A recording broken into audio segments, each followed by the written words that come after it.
You're listening to Secrets of the Royals, a podcast about the tragedies that befell the royal family. And we're your hosts, journalists and royal experts, Kerry and Maria.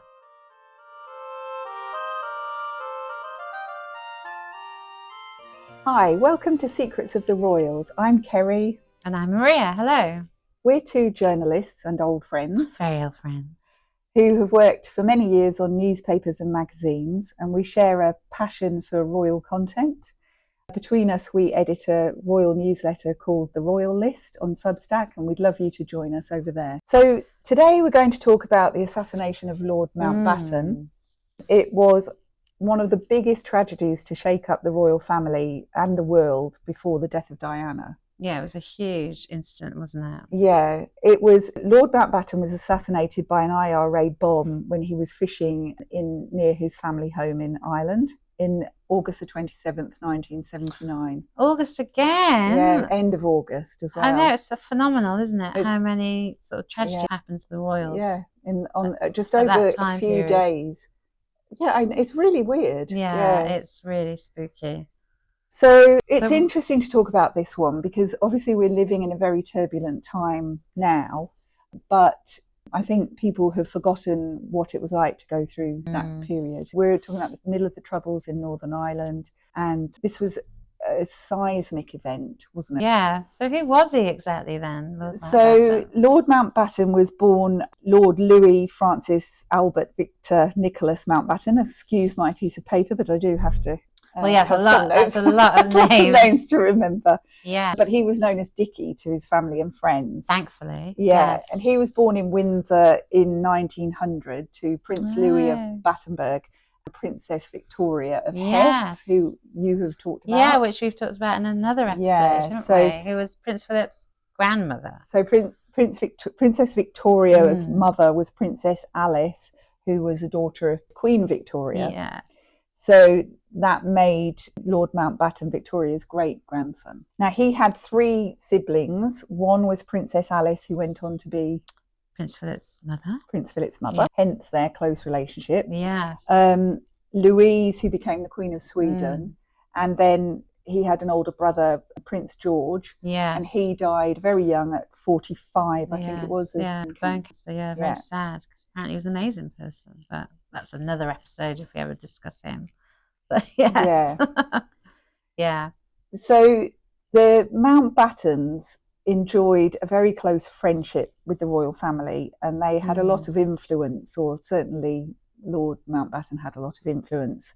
As anybody that watched The Crown will remember, he was extremely involved with Prince Philip's upbringing. We've also talked about this on a previous podcast. Yeah, because of course his mother was originally the person who looked after him. Yeah. Yeah, but then Lord Mountbatten, when she died in 1950, but before that he became very close to his nephew. So it was him who organised that the royal family and the young princesses, Elizabeth and Margaret, went to visit Dartmouth. Yeah, the Naval College in Dartmouth. And it was at that visit that he arranged also that the young Prince Philip would then look after the two young princesses. So, of course, Elizabeth clapped eyes. She had met him before. Yeah, they played family weddings. Yes, of course. But she then clapped eyes on this extremely handsome... dashing man in a uniform. Yes. And it was at that point that biographers say that, as she said, she fell in love in letters. Yeah. So that really sealed the deal, and that was Louis Mountbatten's doing. He also was very, very influential in the whole thing about taking the Mountbatten name. So the received wisdom is that Prince Philip was determined that they took the Mountbatten name, but actually this was, his uncle was having quite a lot to do with this. So he insisted that the royal family should then become known, or the royal house should become known as Mountbatten. So in fact, when they got engaged, he is said to have declared House of Mountbatten rules, which is very Game of Thrones. And he was then furious that when the Queen did accede, that they didn't change the name to Mountbatten from Windsor, because Winston Churchill basically wasn't having a bar of it. Oh, I see. So there's a bit of beef between those two. Yeah, maybe. But they tried again a few years later, and then it was agreed, or it was conceded, that the the children would take the name of Mountbatten Windsor. Yeah, that's right. Going forward, yeah, yes, yeah. But so he's thwarted with his game. He's thwarted. He was very ambitious plans. And was a little bit manipulative. He then had a really close friendship with Prince Charles, a great relationship. Prince Charles called him honorary grandfather, and he called Charles honorary grandson, and they wrote back and forth with him giving advice. And he tried to matchmake again. Of course he did. He tried to marry Charles off to his granddaughter, Amanda Knatchbull. Right. She actually refused Charles. And then he was the one that wrote to Charles and encouraged him to sow his wild oats, but then to choose a wife who was, innocent and inexperienced and, Well, obviously, because, so she could be pliable. And, yeah. Because obviously Mountbatten had a bit of a saucy personal life himself. So, yes, of course you'll have mistresses and all that business. Yeah. Yeah, so we'll go on to that. Yeah. So in his career, what did he do? He was quite a significant war hero. So he was an officer in the Royal Navy in World War One and again in World War Two, and he captained ships and he was awarded for bravery. So like his dad, because his dad was the first Sea Lord. So he obviously was taken after his own father. Yeah, absolutely. He oversaw the surrender of Singapore by the Japanese and the recapture of Burma. Wow. And then after he became the last Viceroy of India, right, when that was through the partition of British India. Yes, which obviously was another story in itself. Yeah. Great tragedy happened there. But so we've established that he's a war hero and a war veteran, but his personal life was completely on a different level. I think that it's really interesting and important to be able to understand that people can be two things at the same time. They can do good things and they can be bad people. He can be a war hero, but he can have a bad personal life. And we'll come on to very serious allegations against him. Yes. But we've kept him in here in the series because we felt that it was an enormous news story at the time and had an enormous effect on the royal family. So that's why we did this episode, really. I mean, his personal life was very messy. So he married Edwina Ashley in 1922, and it was seen as like the society wedding of the year at the time. And they were really threw themselves into the 20s. They were really swinging 20s. Swinging in all respects. Yeah, apparently they both had a lot of affairs. He, according to one of his biographers, he said, Edwina and I spent most of our married lives getting into other people's beds. So she is supposed to have had multiple lovers, including Douglas Fairbanks. And I believe Gandhi. Which is a surprise. Yes. He had an affair with the daughter of a French newspaper tycoon called Yola Letellier. And they were so basically enthusiastic with their extracurricular activities that the FBI did a report on them and concluded that they were persons of extremely low morals. Very good going, isn't it? Yeah. Edwina died in 1960, and he is alleged to have had lovers of both sexes, but more seriously later, the allegations have begun to emerge of the paedophile allegations, which we'll talk about in a moment. Yeah, but they did have two daughters, didn't they? During all this carrying on. Yes, they did. Yes, to do that. Yes, they did. They had two daughters, Patricia Knatchbull and Lady Pamela Hicks, who did appear in the part of the royal family story in many. They'll appear in and out of various episodes. Thank you to our hotel partner, the Soho Hotel, where we recorded this episode. In the heart of London's Soho, this gorgeous hotel is a favourite destination of Kerry's. Book at ferndalehotels.com. We now get to the tragedy. That fateful day in Ireland. So it was August the 27th, 1979, and Lord Mountbatten was 79. And they were at home at Classibourne Castle in County Sligo, which is about 12 miles from the border of Northern Ireland.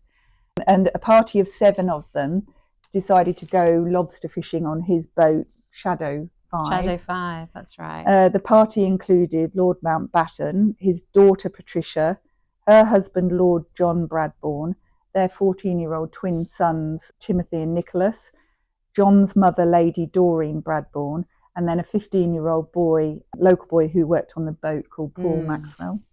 Yes. So at 11:45 a.m, an IRA bomb went off and blew the boat up and killed Mountbatten, Nicholas and Paul instantly. Lady Bradbourne died the following day. I mean, it was just a huge thing. It was happened. enormous. Yeah. Now, he had been advised not to go to Ireland that year, but he didn't see himself as a terrorist target. No, didn't he say? Said, who the hell would want to kill an old man anyway? So later it did emerge that there had been previous attempts. They discovered that holes had been drilled in the bottom of the boat, which they at the time put down to vandalism. And then the IRA had attempted to shoot him on the boat on another occasion, but had to abandon it because of bad weather. Oh gosh. So the IRA took responsibility, and then in, I think it was 2021, the Sinn Féin president apologised. Oh right. So this was a massive deal. On September the 5th, he had a huge state funeral, which is obviously September the 5th was the day before Diana's funeral, wasn't it? That's right. Yeah. His was September the 6th. Yeah. So a huge state funeral in Westminster Abbey, which was televised. And you can see, if you look at the footage, you can see a visibly grieving Queen and Prince Charles wiping away a tear. And he went on to give a reading as well. Well, they were in Balmoral when it happened. Yeah, that's right. Yeah. I mean, so again, it's shown in The Crown, isn't it? When she was told, they found her on the hillside. But again, in Balmoral, but having terrible news. I mean, we've done the same. And that repeats over and over, doesn't it? Yeah. So then we come on to this serious allegations. So the tragedy has been overshadowed in sort of recent years, really, because there have been allegations of abuse.